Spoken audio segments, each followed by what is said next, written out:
What's cracking, Smack and Yogo 5 coming at you with another MLB The Show video. Here today to talk about the ways to play Diamond Dynasty online.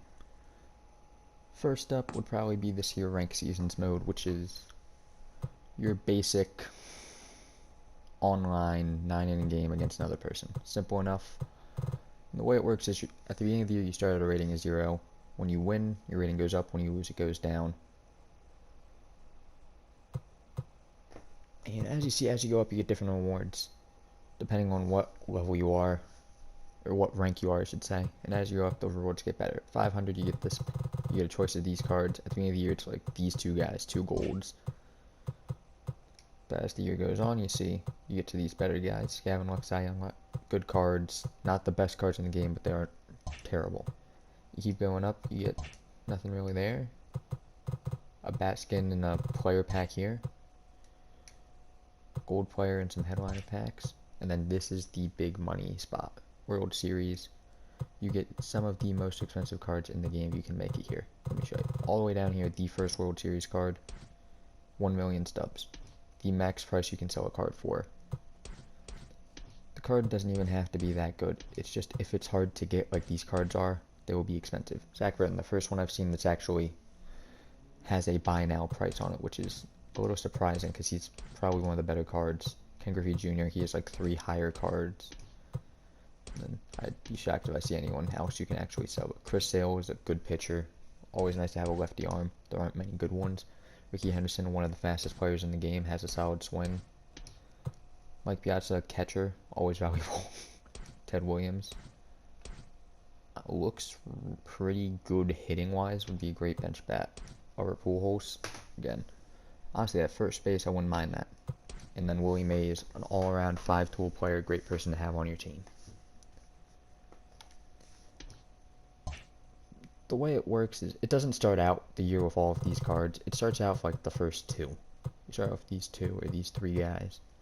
And every month or so, it'll refresh. They'll add in a couple new players. And say you're at 900 rating, you'll drop down to 700. If you're at 700, you'll drop down to 500, give or take.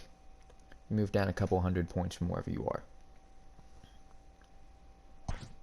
Okay, our next mode, Battle Royale. I'm going to show you a draft here. It's 1500 stubs to enter. In this mode, it doesn't make sense to take much pitching. You're playing 3-inning games, so pitchers will only be able to pitch a 1 inning probably a game. So you really just want the best bats possible. And honestly, I look for power. This is not a good round. I'm going to waste a low pick on a pitcher. But when you get these higher ones, look for the guys who are going to be able to get you runs on a single shot. Again, not great choices, but I guess that's okay for a catcher.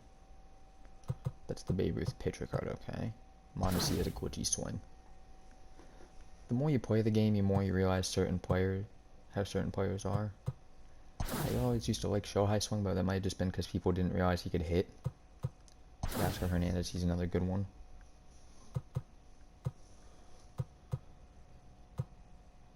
Alec Bohm, solid option. And here I either take Profar or I throw another guy in my pitching staff. I'm going to take reliever.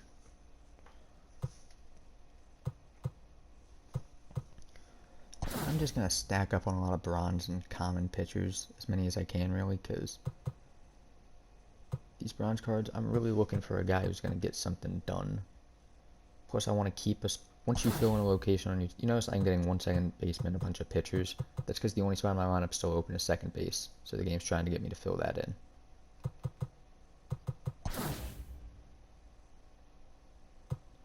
Now that's filled in, they'll give me some other options, but not guys I want. I'm just going to keep taking pitchers.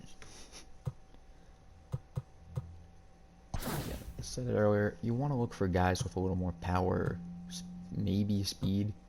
A guy like this, you need a pinch runner, that's the guy you want coming in. Because you are not going to find much better than that. If I can count, which I hope I can, you're going to end up needing at least like 1 or 2 silver pitchers. And I didn't see any other batters I would rather have. This is what I'm looking for. 80 power on a silver. Beautiful. And a common round, let's throw a starter in there. Gold. I've used this card before. It's not bad, plus it would probably end up starting at catcher for me. See, I need 5 more pitchers.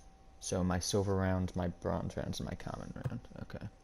I'm gonna grab that guy.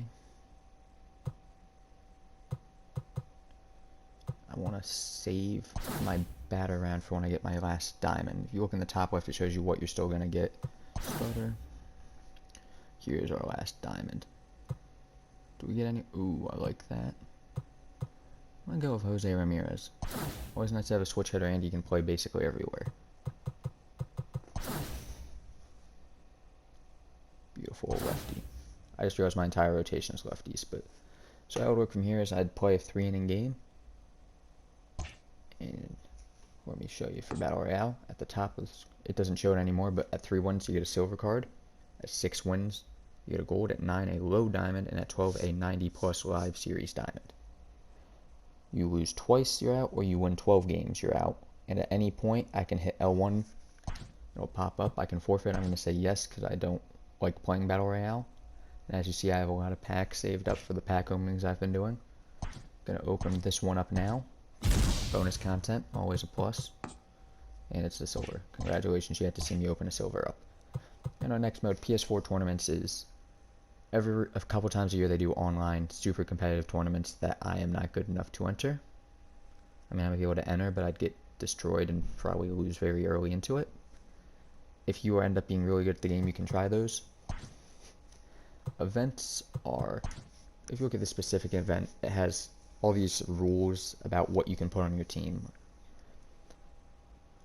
It'll give you certain types of cards, one time they did, you had to use switch hitters. They've done stuff like common pitchers versus diamond batters.